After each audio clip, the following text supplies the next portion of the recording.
Hey everybody, there's something amazing going on in Canada right now. So you know how Canada just wanted to roll out the tax for the unvaxxed and they put out that national vaccine mandate for truckers?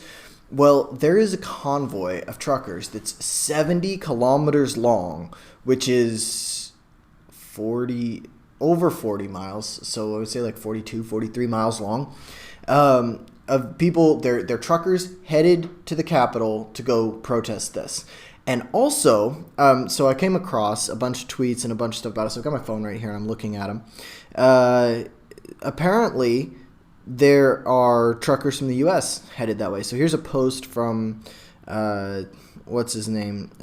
Just Incredible TV on YouTube. He says, 12,000 truckers expected to be headed to Canada. Those not allowed inside will sit at the border. States involved are as follows: Kentucky, Tennessee, New York, North Carolina, South Carolina, Florida, Colorado, and Georgia. By the way, the convoy in Canada has made the Guinness Book of World Records for the longest convoy. That's crazy. Another really cool thing that's going on alongside of this is that people in Canada are offering their homes to these truckers so that they can stay at the Capitol and make the statement that they're here to make. So here's a tweet from a person named Ashley in Canada. It says, I live in Ottawa and I have room for any truckers who need a place to sleep, a warm shower, or a meal. Not sure how to reach them, but if you see this and need it, send me a message. And so yeah, what's happening is all these truckers are finally over it. They're done with the vaccine mandates. They're just saying enough is enough is enough. So here's a couple of videos I want to watch about it. I haven't seen these. I've seen like the first 30 seconds of them.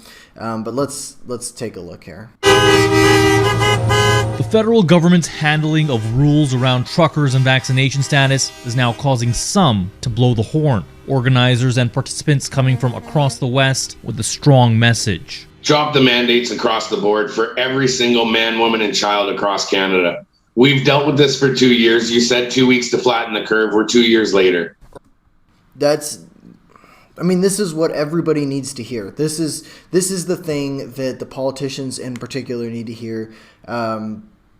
We're over it, right? We're over you telling us what we have to do. We're over the mandates. We're over all the government overreach. Like, we want it to be done. We want our life back to normal.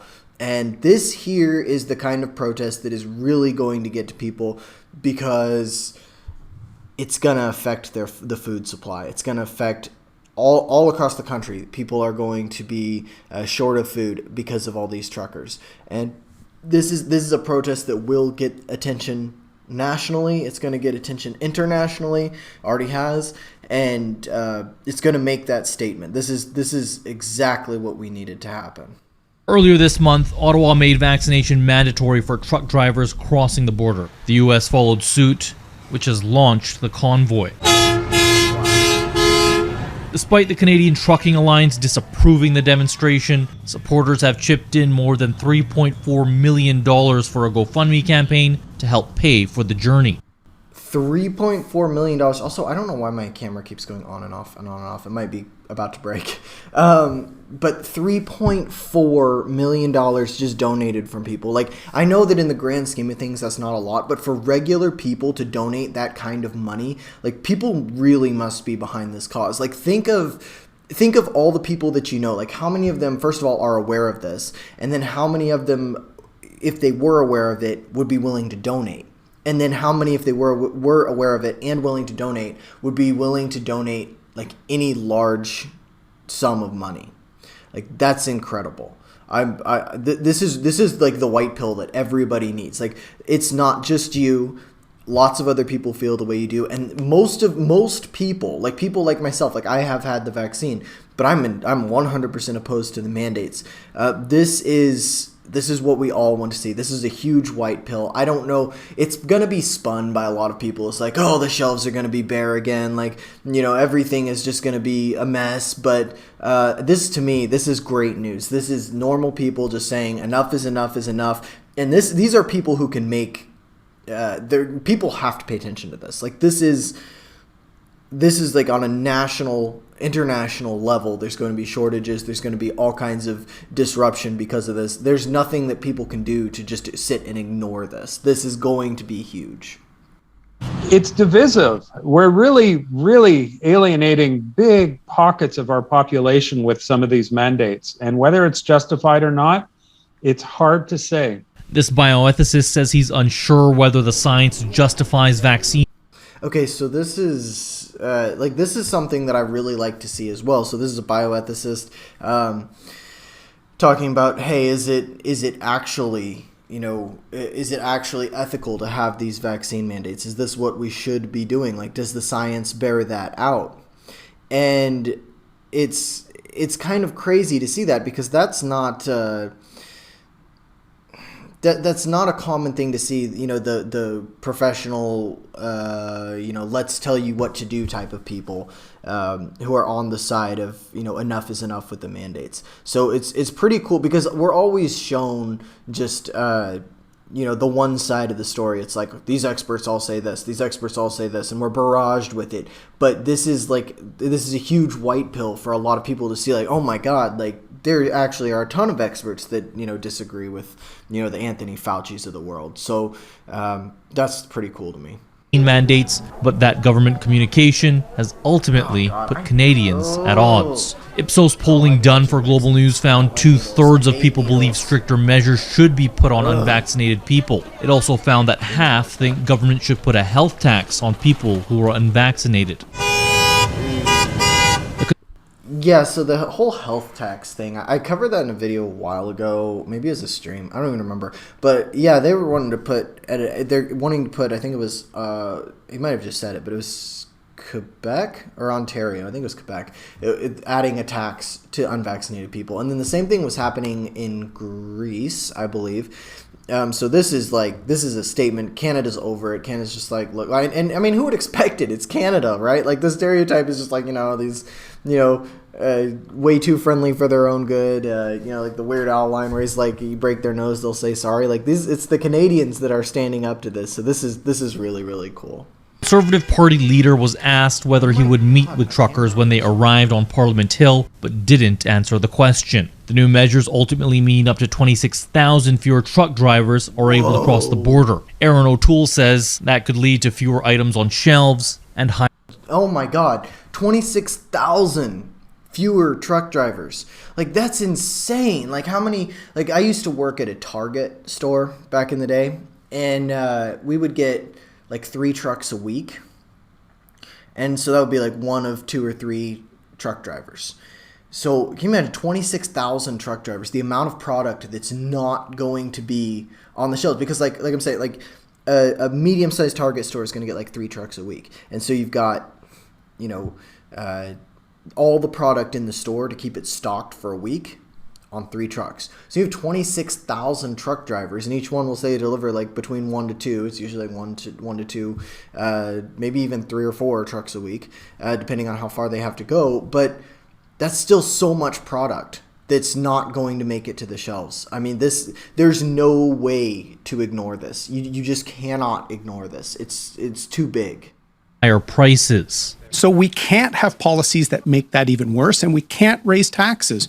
So that's what we've been advocating for responsibly the last few months. The convoy is expected to reach Ottawa later this week. Ooh, I can't wait. Kyle Benning, Global News. Yeah, so that was one of the videos. Like, that's just crazy. Like, they've already gotten, the politicians' attention, because, we're talking about, empty shelves across full countries. Also, again, I apologize for this camera. It keeps turning off every time I pause and unpause the video. My camera flickers, and it's just really bothering me. But this is going to get results. This is going to get results, and I'm sure that something like this is going to follow in the U.S. There's going to be all sorts of people.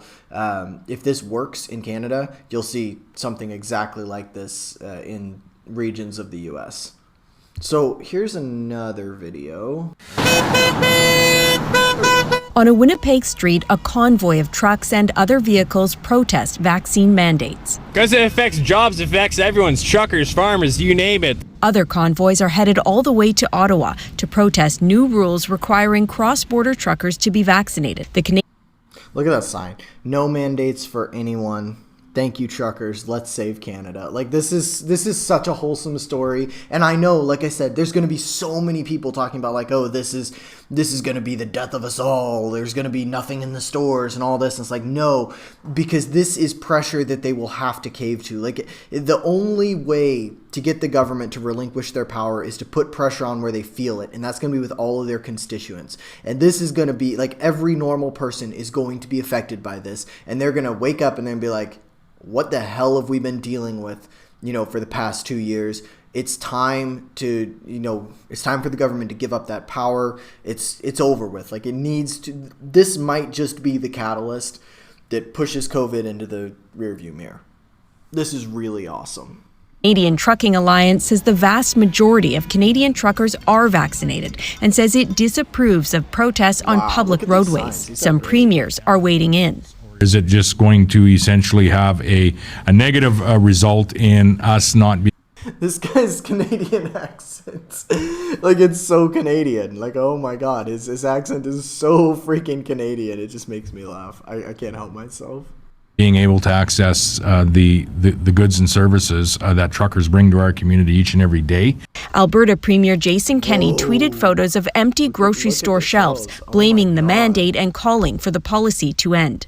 Like, this is, like, look at this. These are big names calling for the calling for the end to the mandates. Like, look, it's a crisis that requires immediate action by Canadian and U.S. governments. Like, what are you going to do? What are the Canadian and U.S. governments going to do?